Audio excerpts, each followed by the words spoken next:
So what's going on, guys? You think we should unbox this bad boy? And nah, I'm just kidding. We don't do that around here. So these lead acid batteries that I've been relying on for some time. Let's see if I can't get a view of it here. There it is. But I had two of them, and they were absolutely junk. So got an excess battery, D3400. Wired it all in. Where's it at? I know it's there somewhere. Oh,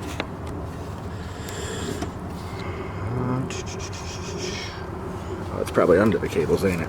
Yep, okay.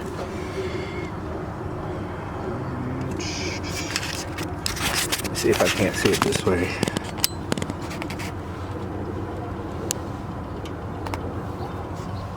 Yep, 80 amp hours. So, in comparison, even though they're technically the same chemistry as the normal lead acid battery, I mean, it was not a big deal, but it gave me a lot more amp hours to lean on. Something I wanted to change from the last time was this fuse here was bolted on the wall back there on them two studs that you see, and I wanted to run them around the front, but as you can see, the cables didn't like that idea, so we're gonna have to change that. I'm gonna put a bigger cable through here. I don't know if this fuse is really necessary, but why take it out? Well, I suppose maybe to go to the actual cab itself. I didn't really mess with the starter wire, as you can see. Kind of runs straight down to where it's supposed to go. And I don't see a reason to change that anyway, so. However, before I did this with the excess battery here, the voltage in the truck would dip well below 13.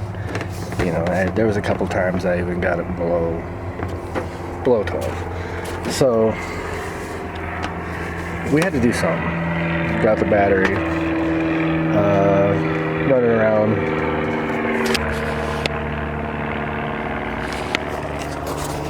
Anyway, like I was saying, we got the battery, but now when we drive around and bang on the music, it barely goes under running voltage, which is awesome. This is still the stock alternator. I do have a MechMan in the truck, and I think, I can't show you right now, but on the back of it, it says it's a 120 amp alternator. The MechMan is a 320, so that'll be a huge step up. I would bet that after you're fully recharged and stuff from startup, you would probably get you're probably gonna get maybe 60 amps out of this thing at max. Get you a battery. Get you a good battery. These are good for regular cars. They're not meant for like heavy draw at all.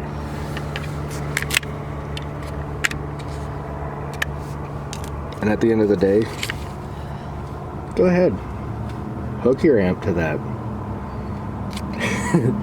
You convince me you're gonna get a good connection from that. Yeah, you could cut this thing.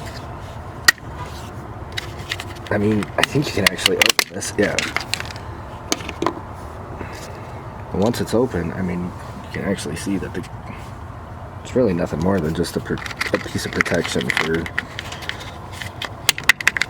the fact that it's a positive cable. Alright, so I'm now in the truck. Now, I was driving around earlier, so it's not been on the charger at all.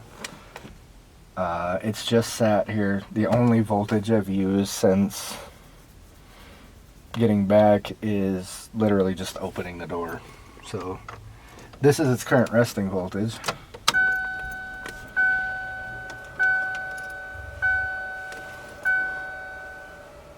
.7 if you can't make it out. And when you start it, it's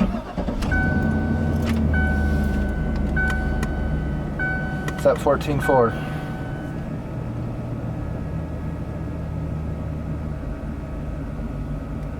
Now if I let it sit here and run, obviously it's going to come back down.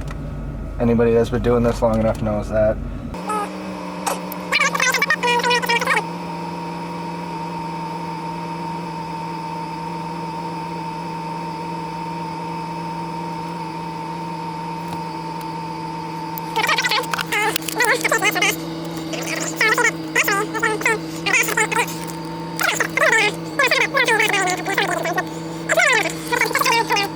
Man, them things are bright, JP. Can you please take care of that already?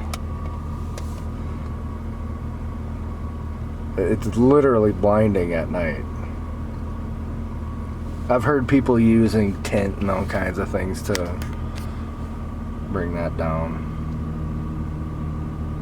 At 13.9. Man, that is ass. 13.8. There it is. So, I mean, get you an excess battery. They're good, man. I get it. People don't want to mess with AGMs because there's lithium and sodium, and I get it. Okay, they're better technology. They are, and I'm not trying to argue none of that. But if you're like me and you don't actually have, you know, a 5,000 watt amp, you're maybe using a couple thousand, or I mean, even a lot of people under 1,000 will benefit heavily from just using a big heavy duty AGM battery. Here we are, sitting in the truck after. And it's going to run itself back down to 12.6, and then it'll stay there. So, I'm not paid by Excess Batteries to say none of this. I wasn't asked to do a review. I actually needed the product. And at the end of the day, I mean, when it works, it works. So, I guess good job on them for that. But if you guys need a power solution, they work.